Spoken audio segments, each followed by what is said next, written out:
si Linus Lomio, taga Malik Street, Pontevedra, Capiz. Ako si Delia Malucanan, taga Candon, Quezon. Ako po si Mrs. Amelita Lanusga from Hibago, Campo Camarnesor. Ako po si Herbert Bunwan, taga Dardaran, Tagudin, Ilocos Sur. Nag-OFW yung kapatid ko para sa kinabukasan ng kanyang anak at matulungan rin ang kanyang mga pamilya din dito sa Capiz. Dahil sa hirap ng buhay, kaya naisipan niya mag-OFW. Gusto niya po kasi magtrabaho po sa Hong Kong kasi po ang purpose niya po magpupunta siya sa Canada. Main purpose po niya ay mapag-aaral yung mga bata kasi pag dito lang po siya kasi saka dito lang po ako, wala po talaga. 5 taon na.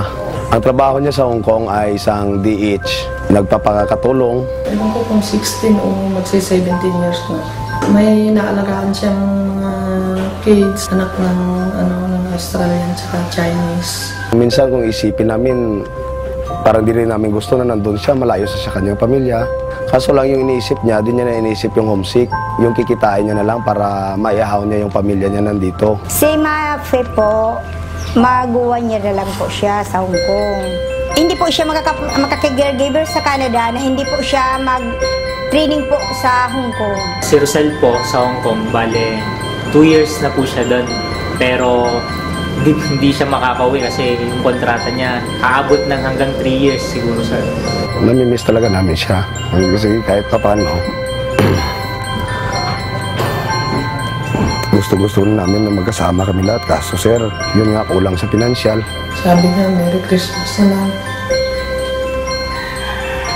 Hindi ko kayo makakapiling ng Pasko. Sabi niya.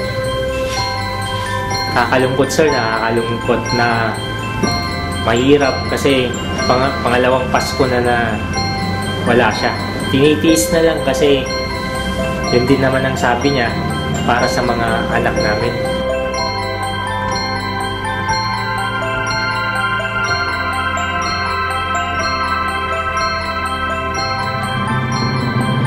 Actually, surprise lang po namin sa inyo. At talagang gusto niyo mo kayo ma-surprise.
Yan.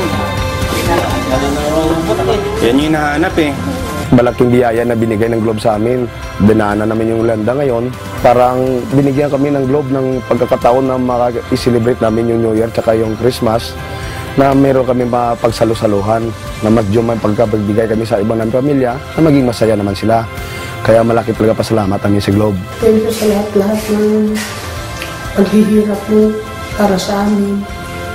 Thank you very much.